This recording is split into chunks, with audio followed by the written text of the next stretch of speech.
کوئی تمہارا دل دکھائے تو ناراض مت ہونا، کیونکہ قدرت کا قانون ہے جس درخت کا پھل زیادہ میٹھا ہوتا ہے لوگ پتھر بھی اسی کو مارتے ہیں۔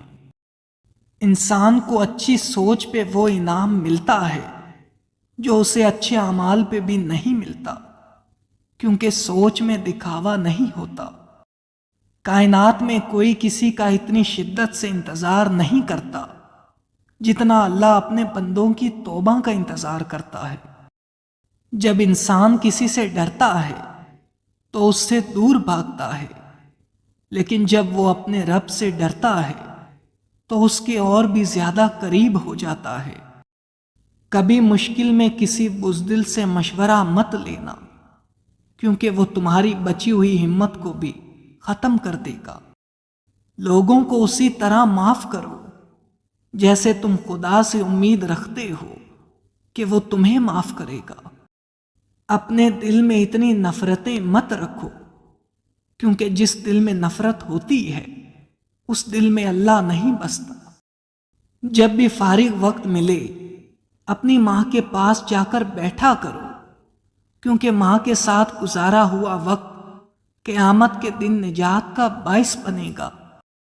صرف دو لوگ مقدر والے ہوتے ہیں، ایک وہ جنہیں وفادار دوست ملتا ہے، اور دوسرا وہ جس کے پاس ماں کی دعائیں ہوتی ہیں۔ تین لوگ جب آپ کے سامنے بات کر رہے ہو تو انہیں مت روکیں: غمزدہ انسان، چھوٹا بچہ اور والدین، کیونکہ ان کا دل بول رہا ہوتا ہے۔ اللہ تعالیٰ تمہارے لیے تین باتیں پسند نہیں کرتا: بلا وجہ کی گپ شپ، فضول خرچی اور لوگوں سے مانگنا۔ تین چیزیں انسان کو اللہ سے دور کرتی ہیں: اپنے اعمال کو زیادہ سمجھنا، اپنے گناہوں کو بھول جانا اور اپنے آپ کو سب سے بہتر سمجھنا۔ خدا کے نزدیک کسی انسان کی عزت جتنی زیادہ ہوتی جاتی ہے اس کا امتحان بھی اس قدر سخت ہوتا چلا جاتا ہے۔ لوگ جتنا بھی دل دکھائیں یہ یاد رکھا کریں کہ جب اللہ کے بندے ہمیں توڑتے ہیں تو ان کا توڑنا ہمیں اللہ سے جوڑتا ہے۔ بہترین لوگ بہترین نیت رکھتے ہیں جس کی وجہ سے رب ان کے تمام کام سنوارتا ہے، اور جس کا کام رب سنوار دے اسے کوئی بگاڑ نہیں سکتا۔ جس کا ظرف دیکھنا ہو اسے عزت دو، فطرت دیکھنی ہو تو اسے آزادی دو، نیت دیکھنی ہو تو اسے قرض دو، خصلت دیکھنی ہو تو اس کے ساتھ کھانا کھاؤ۔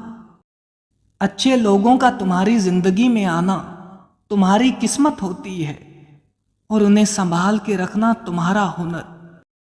زندگی کے تین اصول بنا لو: اس سے ضرور معافی مانگو جسے تم چاہتے ہو، اس سے کچھ مت چھپاؤ جو تم پر اعتبار کرتا ہو، اس کو مت چھوڑو جو تمہیں چاہتا ہو۔ حضرت علی فرماتے ہیں کہ تمہارا دل اگر بے چین ہونے لگے اور شام کے وقت تمہارا دل موم سے بھی زیادہ نرم ہو جائے تو اس کا مطلب ہے کہ اللہ تمہارے بہت قریب ہے اور وہ تم کو اپنی طرف بلانا چاہتا ہے۔ ایسے میں یہ تین کام کرو: اللہ کا ذکر کریں، کیونکہ دلوں کا سکون صرف اللہ کے ذکر میں ہے۔ استغفار کی کثرت کریں، نماز اور دعا کا سہارا لیں۔ ہر عبادت کا پتہ نہیں ہوتا کہ وہ قبول ہے کہ نہیں، مگر درود شریف ایسی عبادت ہے جو ادا ہوتے ہی قبول ہو جاتی ہے۔ زندگی میں قسم، قدم اور قلم بہت سوچ سمجھ کر اٹھانا چاہیے۔ الفاظ ہی سب کچھ ہوتے ہیں، دل جیت بھی لیتے ہیں اور دل چیر بھی دیتے ہیں۔ کبھی تم دوسروں کے لیے دل سے دعا مانگ کر تو دیکھو، تمہیں اپنے لیے دعا مانگنے کی ضرورت ہی نہیں پڑے گی۔ لوگوں سے انتقام مت لیا کرو، خراب پھل خود ہی درختوں سے گر جایا کرتے ہیں۔